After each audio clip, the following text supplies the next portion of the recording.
Méditation du 27 février, des pensées bien dirigées. C'est pourquoi affermissez votre pensée, soyez sobre et ayez une parfaite espérance en la grâce qui vous sera apportée lors de la révélation de Jésus-Christ. 1 Pierre 1, le verset 13. Les pensées doivent être dirigées. Saignez les reins de l'esprit pour qu'ils travaillent dans la bonne direction et selon des plans bien formés. Alors chaque pas sera un pas en avant et aucun effort ni moment ne seront perdus à suivre des idées vagues et des plans aléatoires. Nous devons considérer le but de la vie et toujours garder en vue des objectifs valables. Chaque jour, les pensées doivent être dirigées et maintenues dans la bonne direction, comme la boussole indique le pôle. Chacun doit avoir ses objectifs et ses buts, puis faire en sorte que chacune de ses pensées et actions accomplisse ce qu'il a prévu. Les pensées doivent être contrôlées. Nous devons avoir la détermination de mener à bien ce que nous entreprenons. Personne d'autre que vous-même ne peut contrôler vos pensées. Dans la lutte pour atteindre le niveau le plus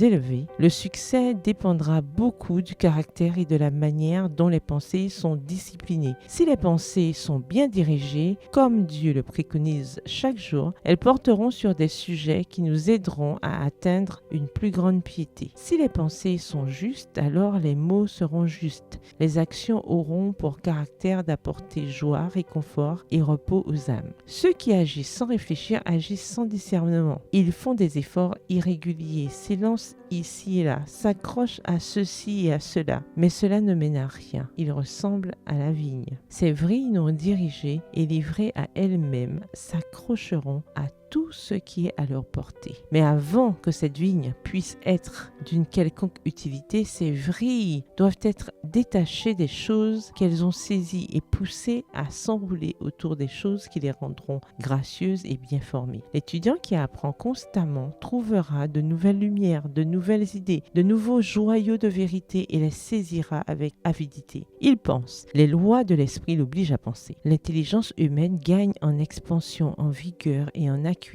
en étant mise à rude épreuve. L'esprit doit travailler ou il dépérira. Il mourra de faim s'il n'a pas de nouveaux sujets de réflexion. Si on ne l'oblige pas à réfléchir intensément, il perdra sûrement sa capacité à réfléchir. Extrait de la lettre 33, datée du 27 février 1886, adressée à un pasteur travaillant en Europe. Bonne soirée et que l'Éternel vous bénisse.